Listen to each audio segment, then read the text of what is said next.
the biggest misstep down the stretch I've noticed is that on both sides of the ball, the line of scrimmage well isn't solidified right now, and they got some players at least on the defensive side. You got a couple players.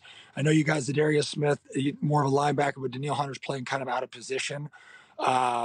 But the interior really needs to step up and really needs to shore up on the inside for them to have any chance of going anywhere in the playoffs. We used to always say your front seven on both sides of the ball got to be tough come November, December, January to be able to go anywhere. So I think it's concerning. I agree with you. I think, like they said, Kirk Cousins finally has some confidence. He has a coach that, offensive coach, obviously, quarterback can help him go that direction. I think the biggest thing the Vikings done have been balanced. You can tell when they're winning this season, they're balanced. Yep. Kirk might throw 25, 30 times a game. I've been saying for years, if Kurt doesn't have to throw the ball 40 times a game, you guys will be good. And that's not a knock to him. It's just, in this league, you got to be balanced, and he's able to play action. He's a really good play action quarterback, in my opinion. And so when you're able to, not force him to throw the ball 40 times a game, I think you're pretty good. And you have to do that by running the ball, playing good defense, which comes back to our front sevens have to be good. So yeah. I'm concerned that's the stretch. I like the fact that they went in to Chicago and won. Yeah. I think that's telling, because that's not something we've done very well over the history of that franchise, is going to Soldier Field no matter what the records are. So that's encouraging. And I hope, the couple bad losses and embarrassing losses they had, hopefully that wakes them up and they go on a nice run and win the whole thing. So you were in 7 playoff games. You had 4 or 5 sacks. It's really interesting. The season is 3 seasons. There's pre-Thanksgiving. Everybody looks good. The weather's warm. Everybody's track is fat. Everybody's flying. And it's post-Thanksgiving where physicality. And then there's the playoffs. And it's hard. It just looks and feels like different football. So take my audience to the difference between even November, December football and playoff football. How do these games this weekend feel different, Jared? Oh, the energy level in the building is just different. When you're playing to win and go home, it's a different story. The fans really, honestly, I think the fans will make it different, because obviously nothing changes amongst, the properties of football, so to speak. The field's the same, the players are the same. The energy level is picked up. The sense of, I should say, the sense of urgency comes over you, knowing you have to play. And to be honest, playoff football is totally different from what you said, pre-Thanksgiving football. Pre-Thanksgiving football, guys are still worried about stats, right? Guys are still trying to make the Pro Bowl. Guys are still trying to position themselves, and whatever that is. There's contract, incentives you're trying to reach, and then you get into December. Now you're trying to win championships. I look at November, December. That's when you're trying to win your division championships, and then you get into playoffs where it generally comes back to football at its core, where it's team first, because it's win and go home. There's no personal accolades that are going to go anywhere or that stick with you for the season.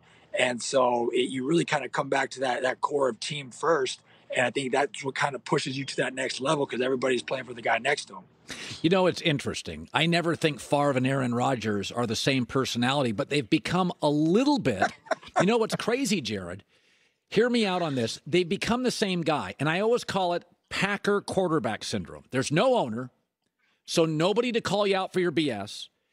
It's the smallest town in the world, so there's no other pro teams. You are like the Pope.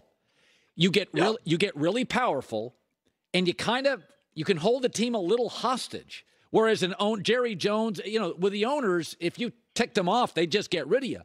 And so Favre at the end was like, I'm not going to do this. I'm not going to do this. He talked retirement, and he's great. But Aaron now is, I don't know if I want to play. I don't know. And I said, well, heck, I could get what happened the last 3 years at the end of the year. I could get that out of Jordan Love. Like, if you're going to make me walk on eggshells, you got to give me a bigger payoff than losing at Lambeau. What do you make of this Aaron Rodgers situation? Is it time to rip the Band-Aid off? Well, it is, right? I wouldn't, yes, he's got him hostage, but first of all, let's just say, Aaron Rodgers, phenomenal player, right? Brett Favre, phenomenal player. So take that out. Take all the games that they've won out. You got to go look where their cap is at, right? It becomes a math game at some point. You keep throwing all this money at the guy, and he himself isn't going to take you to the promised land. You know what I mean? I mean, he's going to win you 3, 4, 5, 6 maybe games a year. He played decent, I think, kind of to get them back, the Packers back into the situation, get back into the playoff hunt there to win and get it. But I mean, here you are, win and you're in at home, and you lose. He needs people around him, right? And I think he's saying that without saying that. But when you go and hold the team hostage and you get what? I mean, I'm all for about people getting paid, get as much money as you can get. But when the team into you for $300 million or whatever it is, and you don't have a surrounding cast, you then don't get to go gripe and bitch about not having a surrounding cast or players to help you. Right. And I think that's where they're at in Green Bay right now. They have so much financially tied to Aaron Rodgers, and he's earned every dime of it. But you look at Tom Brady. Tom Brady wants to win rings. Tom Brady constantly worked his contract to have players around him, and I think he understood the role players and how to have those around him. And I think for a long time, Green Bay, I mean, Aaron Rodgers would have benefited from having a solid run game in Green Bay. They show spurts of it. They have it at times. They have players at times. But I can't remember over the past, 10 years where they've had a really, really good run game. And you go back to looking at Brett when Green Bay, when he won the Super Bowl with them, they had a great run game. Yeah. And, so I think no matter how good your quarterback is, you got to be balanced. You got to be able to run the ball, and he needs help. And so unless Green Bay or unless Aaron Rodgers is willing to completely, work contracts and rework, whatever it is to get the right players in there to help him, I mean, they might as well part ways and just start fresh and let him go somewhere that's got players. They'll pay him a whole bunch more money and let him go and try to win another Super Bowl. You're going to be a Hall of Famer, I believe, and should be. And you've been in this league. You played at Idaho State, if I remember. I'm from the Pacific Northwest, so I think it's the Idaho Vandals and the Idaho State Tigers, Bengals, or something like that. Bengals. There you go. Yes, got it. Bengals. Not too many people know that. Montana Grizzlies, Montana State Bobcats, Eastern Eagles. I'm from up that territory. So you spent some time with the Vikings. You spent time with the Chiefs. And one of the things I love about the NFL is the Midwest is represented. The Vikings are in, the Packers are good, the Chiefs. Kansas City is a blast. What do you make? You still have a lot of contacts in the league. Mahomes is insane. He's insane. When you talk to your buddies in the NFL that ever face Mahomes, because you have some of your heart in Kansas City, what do you make of that story in Mahomes? What do they say about that kid? So I don't know anybody. Most of my people I know in the league now are like personnel people, right? That's how old I'm getting. Trainers and that kind of deal. But I think when you look at Mahomes, you look at what he does is he is a really good fundamental quarterback that can do some crazy unfundamental things, right?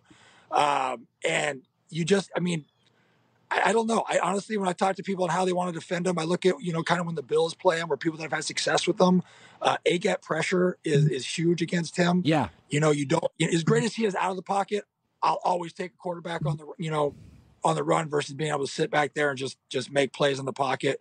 That'll kill you.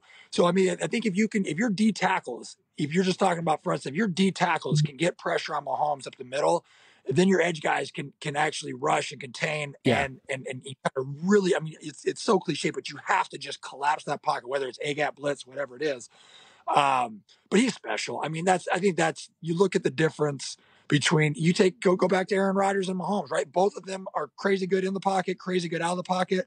But Mahomes has Travis Kelce. Mahomes has, Andy Reid.